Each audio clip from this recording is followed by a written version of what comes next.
পরাজিত প্রধানমন্ত্রী শেখ হাসিনা যে পদত্যাগ করেছেন, কার কাছে পদত্যাগ করেছেন? এই পদত্যাগ পত্রটা আমরা এখনো কেন দেখতে পাচ্ছি না? এবং সেনাপ্রধান সহ আমরা সবাইকে বলেছি অনতি বিলম্বে এই পদত্যাগ পত্রটি জাতির সামনে উন্মোচন করতে হবে, জাতির সামনে প্রকাশ করতে হবে। তিনি যে পদত্যাগ পত্রটি দিয়েছেন, কার কাছে দিয়েছেন? রাষ্ট্রপতির কাছে। তাহলে রাষ্ট্রপতির অফিস কিংবা রাষ্ট্রপতির কার্যালয় কিংবা রাষ্ট্রপতি কেন এটা প্রকাশ করছে না?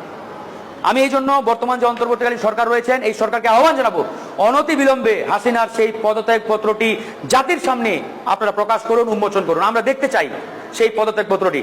এবং এটা নিয়ে যদি কোনো ধরনের ধূম্রজল সৃষ্টি হয়, কোনো ধরনের ধোঁয়াশা তৈরি হয়, তাহলে কিন্তু আমাদের বড় ধরনের একটা খেসারত দিতে হবে। এটা কিন্তু আমরা আগেও বলেছি, এখনো বলছি। এটা নিয়ে কোনো ধরনের ধূম্রজল সৃষ্টি করার কোনো সুযোগ নেই, কোনো সুযোগ নেই।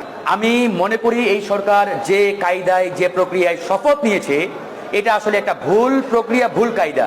ওই সময় আমরা বলেছিলাম যে ফ্যাসিবাদী শক্তির কর্ণধার রাষ্ট্রপতি, খুনি হাসিনার অন্যতম দোসর, বিপ্লবের মাধ্যমে আমরা একটা সরকার প্রতিষ্ঠা করলাম, সেই সরকার আবার সেই ফ্যাসিবাদী শক্তির কর্ণধার, কমান্ডার, প্রধান, তার কাছে গিয়ে শপথ নিলেন। এটা আসলে তখনই আমাদের একটা ভুল হয়েছে, বড় ধরনের ভুল।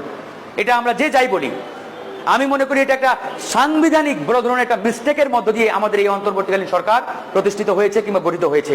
এটা হয়তো সামনে আমাদের খেসারত দিতে হতেও পারে। তো সেই জায়গায় আমরা বলেছিলাম, ছাত্রদেরও আমরা বলেছি যে আমাদের এখন উচিত যে ডক্টর মোহাম্মদ ইউনূসকে অনতিবিলম্বে রাষ্ট্রপতি ঘোষণা করা এবং তাকে প্রেসিডেন্ট ঘোষণা করে তিনি 18 কোটি মানুষের সামনে হাতে হাত রেখে তিনি শপথ নেবেন, জাতির সামনে অঙ্গীকার করে। এবং ফ্যাসিবাদী শক্তির সার্জারি করা যে সংবিধানটিকে আওয়ামী লীগ 17টি বার সংশোধন করেছে, সেই সংবিধানকে বাতিল করতে হবে। বাতিল করে ছাত্র জনতা এবং জনগণের আপনার পরামর্শ নিয়ে একটি সুন্দর কল্যাণমুখী রাষ্ট্রের সংবিধান প্রণয়ন করতে হবে।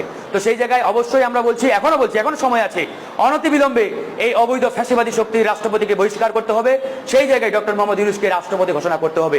এটা আমরা যত দেরি করব তত দ্রুতই আমাদের মহা বিপদে পড়ার সম্ভাবনা রয়েছে এবং আমি দেখতে পাচ্ছি যে আমরা একটা বিপদে পড়তে যাচ্ছি।